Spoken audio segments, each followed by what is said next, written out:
In the tall grass a glowing sword hilt appeared. Perseus picked it up, and it instantly transformed into a divine sword. A black winged horse also descended from the sky, offering itself as Perseus' steed. But Perseus rejected all these gifts from the gods. He was determined to challenge the gods using only human strength. Meanwhile, Hades found the disgraced king, who had once been humiliated by Zeus. He infused the king with divine power, and told him that the demigod, Perseus, was still alive. He urged the king to kill him. On his journey, Perseus evaded the puppet king. Chiefus attempts to hunt him down, while receiving help from his companions. In the desert, with the aid of Io, who was also a demigod, Perseus allied with Elyas to fight against the gods. From the all-knowing witches of the river Stix, they learned the only way to slay the sea monster. The witches revealed that only Medusa, the snake-haired gorgon, could kill the creature. Anyone made of flesh and blood who looked her in the eye would instantly turn to stone, but Medusa was vicious and wild, and no one had ever been able to tame her. They set out once more. Arriving at the dark and ominous river Stix, Medusa was imprisoned near its edge, and only men were allowed to enter. Perseus and the warriors pushed through a ruined, fiery wasteland surrounded by petrified corpses. The fighters constantly reminded one another to keep their eyes down, but it was still nearly impossible to avoid danger. Medusa, ghostly and terrifying, slithered through the crumbling ruins, her long snake tail trailing behind her. One by one the soldiers were turned to stone.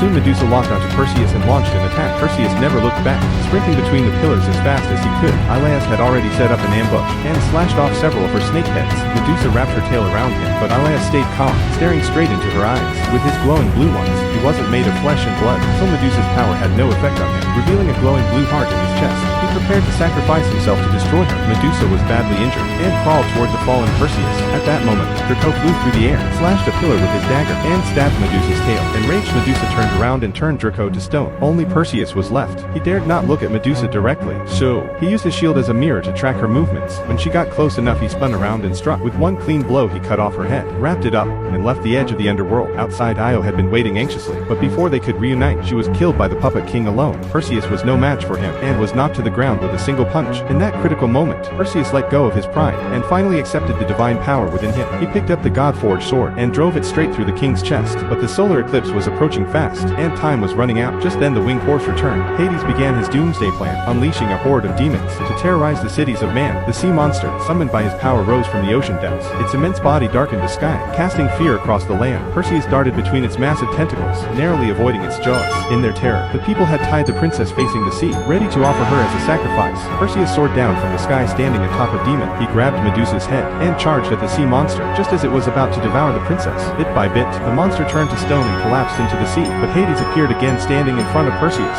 Suddenly thunder roared across the sky. Perseus raised his divine sword, channeling Zeus' lightning, and struck Hades straight in the heart. The blow forced him back into the underworld.